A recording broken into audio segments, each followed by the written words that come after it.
Magandang araw mga ka-hearties. Ngayon po ay magre-repack po tayo ng ating mga pang-giveaway sa mga kabataan ngayon. This coming Christmas.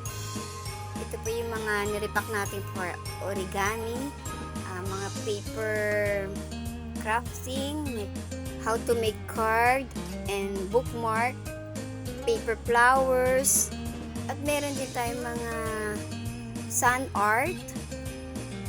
Yan po ang lalagyan natin sa hard box.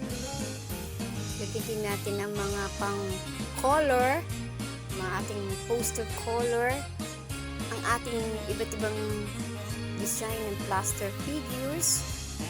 Yan, meron pang boy, may pang girl, Hello Kitty, and then ito yung ating packaging. Then natin ilalagay ating plaster figures. After natin lagay sa packaging, lagyan na natin sa box. At after nito, yung box, lalagyan natin ng ribbon. And after nun, pwede natin i-distribute before Christmas. Merry Christmas in advance, everyone!